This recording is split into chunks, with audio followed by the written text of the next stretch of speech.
കർത്താവിൽ പ്രിയ സഹോദരി സഹോദരന്മാരെ, പുനരുദ്ധാനം ചെയ്ത കർത്താവിൻ്റെ നാമത്തിൽ നിങ്ങൾക്കെല്ലാവർക്കും എൻ്റെ സ്നേഹവന്ദനം. ഈസ്റ്റർ ജീവൻ്റെ ആഘോഷമാണ്. മരണത്തിനപ്പുറമുള്ള ജീവിതത്തെക്കുറിച്ച് ഒരു വ്യക്തമായ ദർശനം നമുക്ക് ഈസ്റ്ററിലൂടെ യേശു നൽകിയിരിക്കുന്നു. അതുവരെയും മരണമെന്നത് ഭീതിതമായ ഒരവസ്ഥയായിരുന്നു.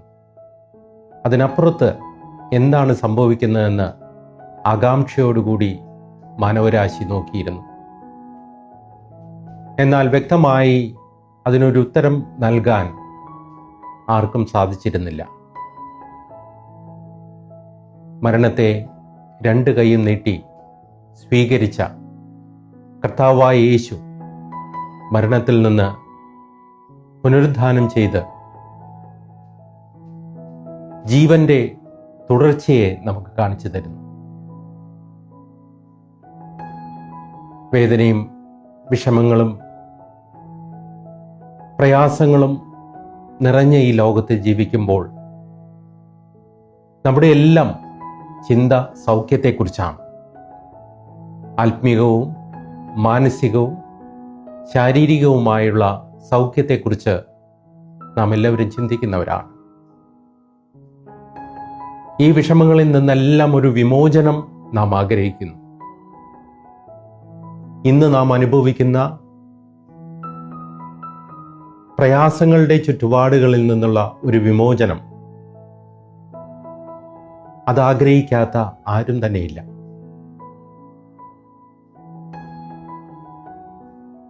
മരണത്തിനപ്പുറമുള്ള ജീവിതത്തെക്കുറിച്ച് ചിന്തിക്കുമ്പോൾ ഈ പ്രയാസങ്ങളൊന്നുമില്ലാത്ത ഒരവസ്ഥയെക്കുറിച്ചാണ് നമുക്ക് നൽകുന്ന ദർശനം.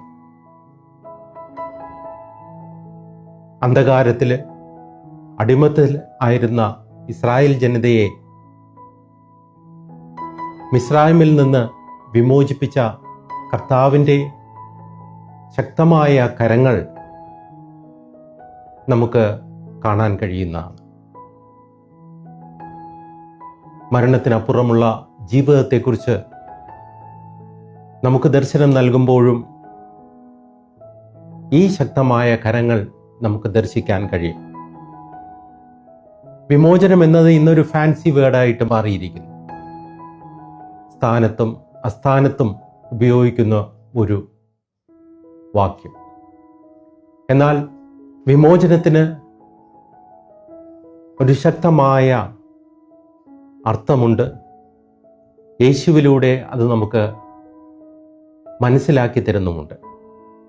മരണത്തിനപ്പുറം അല്ലെങ്കിൽ മരണത്തിൽ നിന്നുള്ള ഒരു വിമോചനം, ജീവൻ്റെതായ ആഘോഷം. എന്നാൽ ഈ വിമോചനത്തിന് പല തലങ്ങളുണ്ട്, പല അർത്ഥങ്ങളുണ്ട്. വിമോചനം പ്രാഥമികമായിട്ട് നമുക്ക് അനുഭവേദ്യമാകണമെങ്കിൽ നാം അഭിമുഖീകരിക്കുന്ന പ്രശ്നങ്ങളെ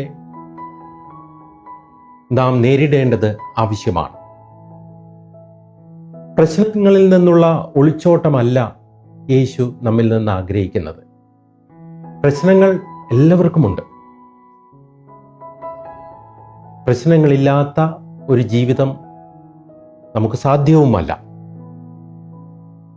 എന്നാൽ പ്രശ്നങ്ങളെ സധൈര്യം നേരിടണമെന്ന് യേശു നമ്മെ പഠിപ്പിക്കുന്നു. അതിൽ നിന്ന് ഒളിച്ചോട്ടം നമുക്ക് സാധ്യമല്ല. ഒഴിവുകഴിവുകൾ പറഞ്ഞ് മാറി നിൽക്കാനും കഴിയുകയില്ല. വേദപുസ്തകത്തിൽ പല കഥാപാത്രങ്ങളും ദൈവം തങ്ങളെ വിളിച്ച് ദൗത്യമേൽപ്പിക്കുമ്പോൾ അതിൽ നിന്ന് ഒളിച്ചോടാനുള്ള ശ്രമം, മാനുഷികമായ ശ്രമം അവർ നടത്തുന്നതായിട്ട് നാം കാണാം. എന്നാൽ ഓരോ പ്രാവശ്യവും ദൈവം അവരെ ശക്തീകരിച്ച് ദൗത്യം ഏറ്റെടുക്കേണ്ടുന്ന ആവശ്യകതയെക്കുറിച്ച് അവരെ ഓർമ്മപ്പെടുത്തുന്നു. പുറപ്പാട് പുസ്തകം 3-ാം അധ്യായത്തിൽ മോശയെ ദൈവം പഠിപ്പിക്കുന്നതാണ്. ഒരു വലിയ ദൗത്യം ദൈവം മോശയ്ക്ക് നൽകിയ സമയത്ത് മോശ അതിൽ നിന്ന് ഒഴിഞ്ഞു മാറാനായിട്ട് ശ്രമിക്കുമ്പോൾ ദൈവം അനുവദിക്കാതെ ആ ദൗത്യത്തിൻ്റെ പ്രാധാന്യത്തെക്കുറിച്ച് മനസ്സിലാക്കി കൊടുത്ത് ആ ദൗത്യം ഏറ്റെടുക്കാനുള്ള ശക്തിയെ, കഴിവിനെ മോശയ്ക്ക് നൽകി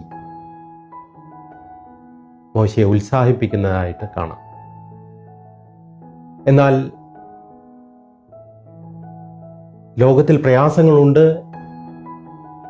അതിനെ നേരിടാതെ ഒരു വിമോചനം സാധ്യവുമല്ല എന്ന് ഈ വാക്ക് നമ്മെ പഠിപ്പിക്കുന്നുണ്ട്. ദൗത്യവുമായിട്ട് നാം മുന്നോട്ട് പോകുമ്പോൾ, വിമോചന സന്ദേശവുമായിട്ട് നാം മുന്നോട്ട് പോകുമ്പോൾ നമ്മുടെ ജീവിതത്തിൽ ഒരുപാട് പ്രയാസങ്ങൾ കാണാം. കൊരിന്ത്യർക്ക് എഴുതിയ 2-ാം ലേഖനത്തിൽ 11-ാമത്തെ അധ്യായത്തിൽ 22 മുതലുള്ള വാക്യങ്ങളിൽ അപ്പോസ്തലനായ പൗലോസ് ദൗത്യ നിർവഹണത്തിൽ താൻ നേരിട്ട പ്രയാസങ്ങളെക്കുറിച്ച് വിവരിക്കുന്നുണ്ട്. അന്ധകാരത്തിൽ നിന്ന് ദൈവത്തിൻ്റെ പ്രകാശങ്ങളിലേക്ക് ജനത്തെ നയിക്കുവാൻ പൗലോസ് ഒരുമ്പെട്ടപ്പോൾ പൗലോസിന്റെ ജീവിതത്തിൽ സംഭവിച്ച കാര്യങ്ങൾ, കല്ലേറും പീഡനങ്ങളും പട്ടിണിയും കപ്പൽ ഛേദവും നഗ്നതയും എല്ലാം പൗലോസ് നേരിടുന്നതായിട്ട് കാണാം. എന്നാൽ പ്രശ്നങ്ങളെ സധൈര്യം നേരിട്ടപ്പോൾ വിമോചനം സാധ്യമായി. പൗലോസിന്റെ ജീവിതത്തിലൂടെ അനേകായിരം വ്യക്തികളെ ദൈവത്തിൻ്റെ പ്രകാശത്തിലേക്ക് നടത്താൻ ദൈവത്തിന് കഴിഞ്ഞു. സഭ എന്നത് സമൂഹത്തിൻ്റെ ഒരു പാരലൽ കമ്മ്യൂണിറ്റി അല്ല, പകരം സമൂഹത്തിൽ ജീവിക്കുന്നവരാണ് സഭയിലെ അംഗങ്ങളായ നാം ഓരോരുത്തരും. അതുകൊണ്ട് സമൂഹത്തിലുള്ള നന്മയും തിന്മയും നാം നേരിടേണ്ടിയിരിക്കുന്നു. എന്നാൽ ഈ സമൂഹത്തെ ദൈവത്തിന് വേണ്ടി വിമോചിപ്പിക്കാനുള്ള വലിയ ഉത്തരവാദിത്തം നമുക്കുണ്ട്. ഈസ്റ്ററിലൂടെ ഈ വിമോചനത്തിൻ്റെ ആശയമാണ് നമ്മെ ഓർമ്മിപ്പിക്കുന്നത്. എന്നാൽ ഈ വിമോചനത്തിൻ്റെ കാര്യത്തിലെല്ലാം ദൈവം മുൻകൈ എടുക്കുന്നതായിട്ട് നമുക്ക് കാണാം. വിമോചനം എന്ന ആശയം നമ്മുടേതല്ല, അത് ദൈവത്തിൻ്റെതാണ്. മനുഷ്യർ ദൈവത്തിൻ്റെ കരങ്ങളിൽ ഉപകരണങ്ങൾ മാത്രമാണ്.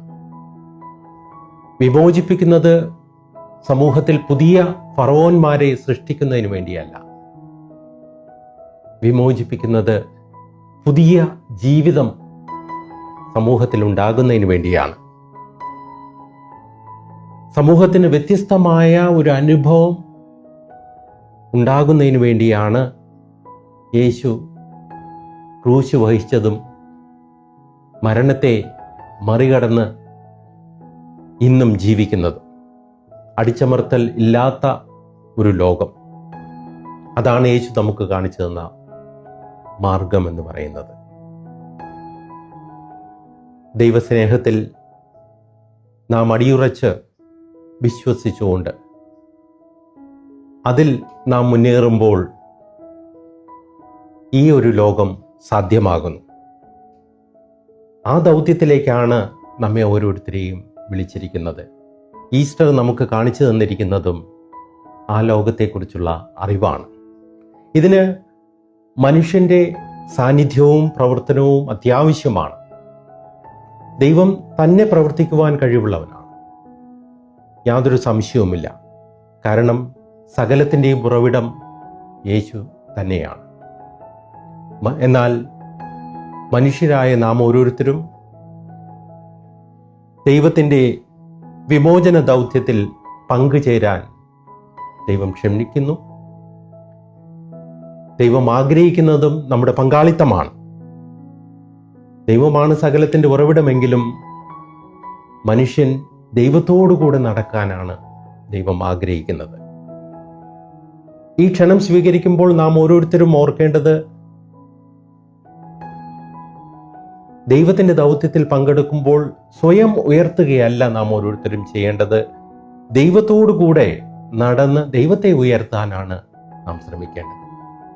നാം പങ്കെടുക്കുന്നത് നമ്മുടെ ദൗത്യമല്ല, നാം പങ്കെടുക്കുന്നത് ദൈവത്തിൻ്റെ ദൗത്യത്തിലാണ്. അതുകൊണ്ട് ഈസ്റ്റർ നൽകുന്ന ഈ വിമോചനത്തിൻ്റെതായ സന്ദേശം സമൂഹത്തിൽ പ്രാവർത്തികമാക്കാൻ നമുക്ക് കഴിയണം. ഇത് ദൈവത്തിൻ്റെ ആഹ്വാനമാണ്, ദൈവത്തിൻ്റെ ക്ഷണമാണ്. ഈ ദൗത്യത്തിൽ പങ്കെടുക്കാനായിട്ട് ദൈവം ക്ഷണിക്കുമ്പോൾ ആ ക്ഷണത്തെ പൂർണ്ണ ഹൃദയത്തോടുകൂടി താഴ്മയോടുകൂടി സ്വീകരിക്കുകയും ദൈവത്തിൻ്റെ ദൗത്യത്തിൽ പങ്കാളികളാകുകയും ചെയ്യുന്നത് ഓരോ വിശ്വാസിയുടെയും കടമയാണ്. ഇത് ദൈവത്തിൻ്റെ ദൗത്യമാണ്, ഈസ്റ്റർ നൽകുന്ന ദൗത്യം. ആ ദൗത്യത്തിൽ നമുക്കെല്ലാവർക്കും പരിപൂർണമായ ഹൃദയത്തോടുകൂടി പങ്കെടുക്കാം. എല്ലാവർക്കും ഈസ്റ്ററിൻ്റെതായ നന്മകൾ നേരുന്നു.